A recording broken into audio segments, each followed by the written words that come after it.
Hello guys, welcome back to my YouTube channel. आशा है कि आप सभी काफ़ी अच्छे होंगे और अपने एग्ज़ाम की तैयारी आप सभी काफ़ी अच्छे से कर रहे होंगे। आज का ये वीडियो बहुत ही ज़्यादा इम्पॉर्टेंट है। अगर आप किसी भी प्रतियोगी एग्ज़ाम की तैयारी करते हो और हाल ही फ़िलहाल आपका कोई भी एग्ज़ाम हो तो आप इस वीडियो को देख सकते हैं। आज के इस वीडियो में 16 अक्टूबर 2025 के दिन का जो भी इंपॉर्टेंट करेंट अफेयर है, जहाँ से एग्ज़ाम में प्रश्न पूछे जाने की संभावनाएँ बनती हैं, उन प्रश्नों को आज के इस वीडियो में कवर करने वाले हैं। तो चलिए एक बार हम वीडियो का फॉर्मेट देख लेते हैं। पहले इंपॉर्टेंट डे और थीम देखेंगे, इसके बाद नेशनल और इंटरनेशनल अफेयर देखेंगे। अगर खेल जगत से कोई इंपॉर्टेंट प्रश्न बनता है जो कि एग्जाम में पूछा जा सकता है तो उसको भी आज के इस वीडियो में कवर करने वाले हैं। तो कंप्लीट वीडियो आपके लिए बहुत ही ज़्यादा इंपॉर्टेंट रहने वाला है। आप इस वीडियो को अंत तक ज़रूर देखिएगा और देखने के साथ साथ अपने यार दोस्त मित्र को भी शेयर कीजिएगा।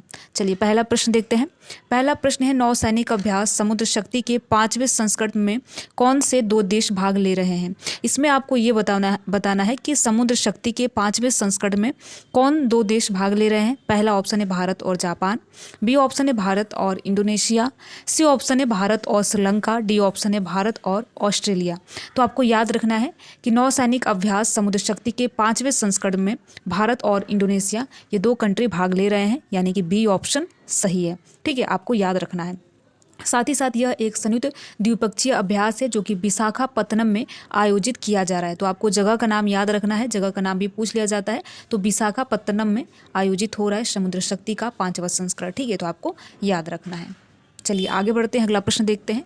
2030 राष्ट्रमंडल खेलों की मेज़बानी कौन सा भारतीय शहर करेगा। इसमें आपको ये बताना है कि 2030 राष्ट्रमंडल खेलों की मेज़बानी कौन से शहर के द्वारा किया जाने वाला है। पहला ऑप्शन है नई दिल्ली, बी ऑप्शन है अहमदाबाद, सी ऑप्शन है मुंबई, डी ऑप्शन है बेंगलुरु। तो आपको याद रखना है अहमदाबाद जो कि गुजरात में है, अहमदाबाद के द्वारा 2030 के राष्ट्रमंडल खेलों की मेज़बानी की जाएगी। तो आपको याद रखना है अहमदाबाद शहर के द्वारा 2030 के राष्ट्रमंडल खेलों का आयोजन किया जाएगा।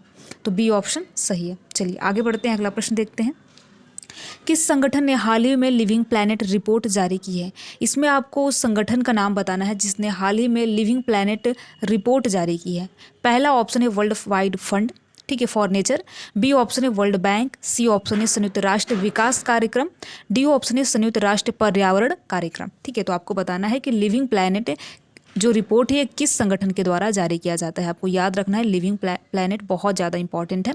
तो देखिए पहला ऑप्शन सही है, यानी world wide fund for nature के द्वारा लिविंग प्लैनेट रिपोर्ट जारी किया जाता है। आपको याद रखना है ये जो रिपोर्ट है लिविंग प्लैनेट हर 2 सालों में प्रकाशित की जाती है और ये पृथ्वी के स्वास्थ्य और मानवीय गतिविधियों के प्रभाव का विश्लेषण करती है। ठीक है, तो बहुत ज़्यादा इंपॉर्टेंट प्रश्न है, आपको याद रखना है ए ऑप्शन सही है। अगला प्रश्न देखते हैं।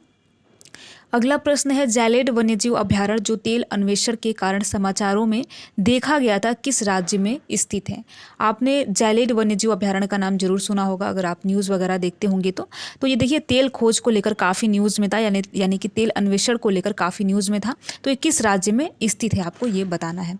पहला ऑप्शन है मणिपुर, बी ऑप्शन है असम, सी ऑप्शन है ओडिशा और डी ऑप्शन है बिहार। ठीक है, तो जैलेड वन्यजीव अभयारण्य मणिपुर में है, यानी ए ऑप्शन सही है। और हाल ही में तेल अन्वेषण के कारण समाचार में काफ़ी था, यानी न्यूज़ में काफ़ी था। तो आपको याद रखना है ये तामेंग, आपको जिले का भी नाम याद रखना है, तामेंगलोंग जिले में स्थित है जो कि भारत म्यांमार सीमा के पास स्थित है। तो जिले का नाम भी आपको याद रखना है तामेंगलोंग जिला जो कि मणिपुर में है। जैलेड वन्यजीव अभयारण्य यहाँ पर स्थित है। चलिए आगे बढ़ते हैं, अगला प्रश्न देखते हैं। हाल ही में भारतीय सेना ने चाणक्य रक्षा संवाद का आयोजन किस स्थान पर किया है। आपको बताना है कि हमारे भारतीय सेना के द्वारा चाणक्य रक्षा संवाद का आयोजन किस स्थान पर किया गया है।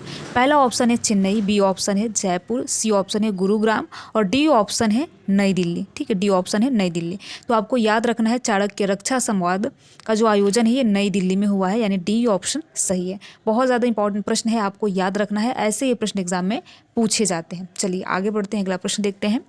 अगला प्रश्न है, कोलंबिया विश्वविद्यालय के एक अध्ययन के अनुसार कोलंबिया विश्वविद्यालय के एक अध्ययन के अनुसार पानी में आर्सेनिक के लंबे समय तक संपर्क में रहने से कौन सा स्वास्थ्य जोखिम जुड़ा है, यानी कौन सी बीमारी होती है, किससे संबंधित जुड़ी बीमारी होती है, आपको बताना है। तो बहुत ज़्यादा इंपॉर्टेंट प्रश्न है, यानी एक बार फिर से सुन लीजिए। कोलंबिया विश्वविद्यालय के अध्ययन के अनुसार पानी में आर्सेनिक के लंबे समय तक संपर्क में रहने से कौन सा प्रमुख स्वास्थ्य जोखिम जुड़ा है? पहला ऑप्शन है हृदय रोग, बी ऑप्शन है तंत्रिका संबंधी विकार, सी ऑप्शन है त्वचा कैंसर, डी ऑप्शन है श्वसन रोग। श्वसन रोग तो आपको याद रखना है, बहुत ज़्यादा इंपॉर्टेंट प्रश्न है कि हृदय से संबंधित बीमारी होती है। पानी में अगर देर तक आर्सेनिक उसमें संपर्क में रहे तो हृदय रोग बीमारी होती है। तो आपको याद रखना है ए ऑप्शन, ठीक है, ए ऑप्शन सही है। चलिए आगे बढ़ते हैं, अगला प्रश्न देखते हैं। मनियुंगम जनजाति मुख्य रूप से किस राज्य में पाई जाती है?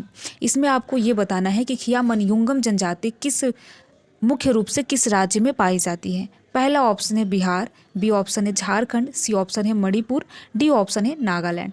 तो आपको याद रखना है कि जो खिया मनियुंगम जनजाति है ये मुख्य रूप से नागालैंड में पाई जाती है, नागा जनजाति है। डी ऑप्शन सही है, आपको याद रखना है, बहुत ज़्यादा इंपॉर्टेंट प्रश्न है और जनजाति से प्रश्न पूछा जाता है तो आपको याद रखना है खिया मनियुंगम जनजाति मुख्य रूप से नागालैंड में पाई जाती है, ठीक है, जिसका निवास स्थान म्यांमार के उत्तर पश्चिम क्षेत्रों में भी निवास करता है। तो आपको याद रखना है, ठीक है। चलिए आगे बढ़ते हैं, अगला प्रश्न देखते हैं। संदिग्ध मतदाता या डी वोटर शब्द का उपयोग मुख्य रूप से किस पूर्वोत्तर राज्य में किया जाता है? इसमें आपको ये बताना है कि संदिग्ध मतदाता या फिर डी वोटर शब्द का उपयोग मुख्य रूप से किस पूर्वोत्तर राज्य में किया जाता है? पहला ऑप्शन है असम, बी ऑप्शन है मणिपुर, सी ऑप्शन है नागालैंड, डी ऑप्शन है त्रिपुरा। तो आपको याद रखना है कि पूर्वोत्तर राज्य असम में संदिग्ध मतदाता या फिर डी वोटर शब्द का उपयोग किया जाता है। अब बात यह कि किससे संबंधित है। देखिए, ये वर्गीकरण उन व्यक्तियों के लिए है जिनकी नागरिकता उचित दस्तावेज के अभाव में संदेह के घेरे में रहती है। तो उन व्यक्तियों के लिए संदिग्ध मतदाता या फिर डी वोटर शब्द का प्रयोग किया जाता है। तो आपको याद रखना है ये किससे संबंधित है, तो ये आपका असम से संबंधित है, ए ऑप्शन सही है। चलिए आगे बढ़ते हैं, अगला प्रश्न देखते हैं। निम्नलिखित में से किस ग्रह का चंद्रमा यूरोपा है? इसमें आपको बताना है कि किस ग्रह का चंद्रमा यूरोपा है, वह कौन सा ग्रह है जिसका चंद्रमा यूरोपा है। पहला ऑप्शन है शनि, बी ऑप्शन है बृहस्पति, सी ऑप्शन है मंगल, डी ऑप्शन है यूरेनस। तो देखिए, बहुत ज़्यादा इंपॉर्टेंट प्रश्न है। बृहस्पति ग्रह का जो चंद्रमा है उसका नाम यूरोपा है, या फिर आप इसे यूरोपा को गैलीलियन भी कहा जाता है। तो आप याद रखेंगे गैलीलियन या फिर यूरोपा जो चंद्रमा है ये बृहस्पति ग्रह का है। तो बी ऑप्शन सही है। चलिए आगे बढ़ते हैं, अगला प्रश्न देखते हैं। 2025 में म्यांमार भूकंप के जवाब में भारत द्वारा हाल ही में शुरू किए गए ऑपरेशन का क्या नाम है? इसमें आपको ये बताना है कि रिसेंटली म्यांमार में बहुत ज़्यादा भूकंप आया था, तो भारत के द्वारा इसमें कौन सा ऑपरेशन चलाया गया? पहला ऑपरेशन है ऑपरेशन सद्भाव, बी ऑप्शन है ऑपरेशन ब्रह्मा, सी ऑप्शन है ऑपरेशन करुणा और डी ऑप्शन है ऑपरेशन सेतु, ठीक है।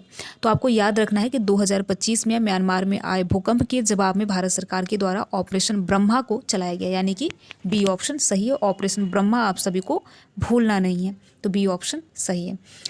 देखिए, ऐसे कुल मिलाकर हमने 10 इंपॉर्टेंट प्रश्न देखा और ये वे प्रश्न है जहाँ से एग्जाम में प्रश्न पूछे जाने की भी संभावनाएं हैं, यानी कि मोस्ट इंपॉर्टेंट यहाँ पर क्वेश्चन हम देखे हैं।